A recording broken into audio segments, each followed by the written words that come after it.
And that was China's Deputy Finance Minister.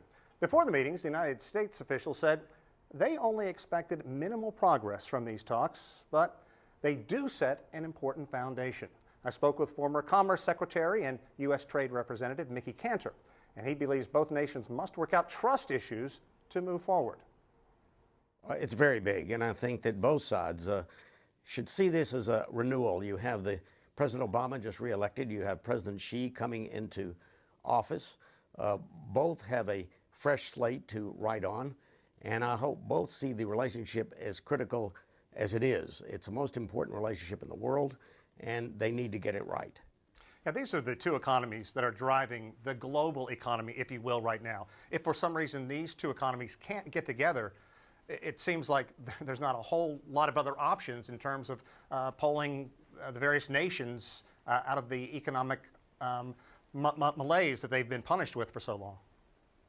That's absolutely right. And what they need to do is look at monetary and fiscal policy, trade, all the things that we have in common and need to work together on, and to make sure we have a common purpose, common goals, and a common direction. I think that can be accomplished.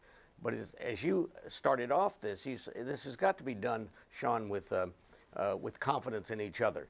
That this is not about taking advantage, it's about moving forward. This is a win-win situation, potentially, if both sides decide that they can work together, make meaningful changes, bring the world around in terms of trying to help in international finance, trade, and other areas, and things will get much better if they do. I don't think anybody expects huge fireworks, huge news coming out of this week's meeting, because it is a time of flux. But they have to discuss a certain number of issues, piracy and counterfeit issues in China. And China has its own concerns as well. They believe that the U.S. has been unfairly hammering China with duties and tariffs on certain goods, and they would like to see more export of U.S. high technology. How do you make that happen? Well, a couple of things. One, I think that what we need to do is take some of these trade agreements we both are involved in, China and the U.S., in Asia, and in effect put them together.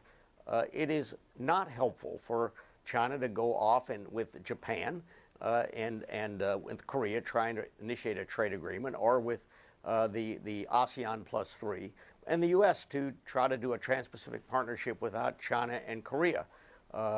It's time that we came together, created common goals here, and began to put these agreements into one box. We can do it.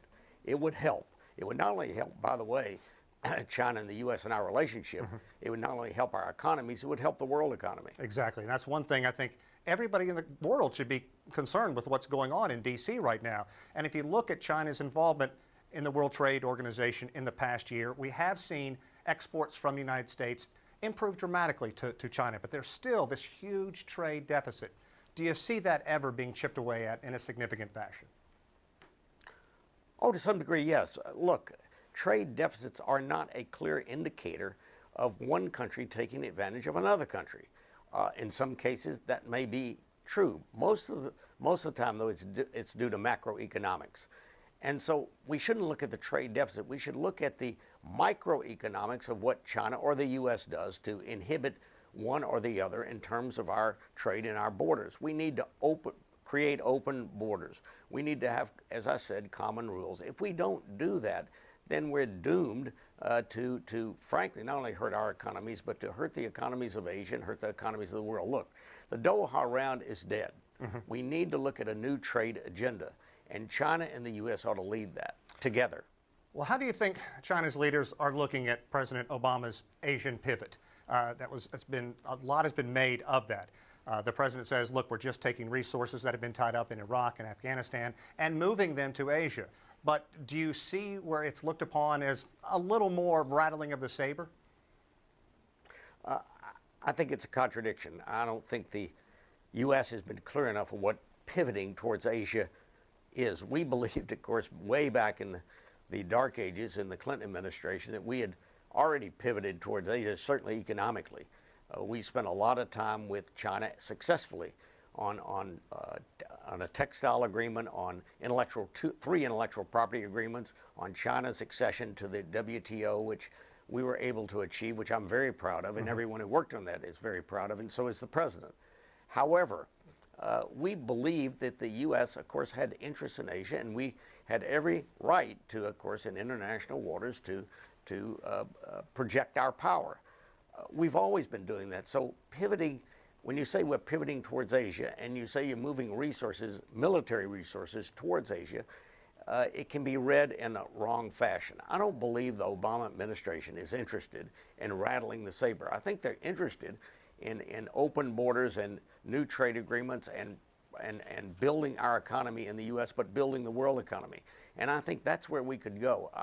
I'm sorry that language, as I said, seems to be contradictory and not helpful.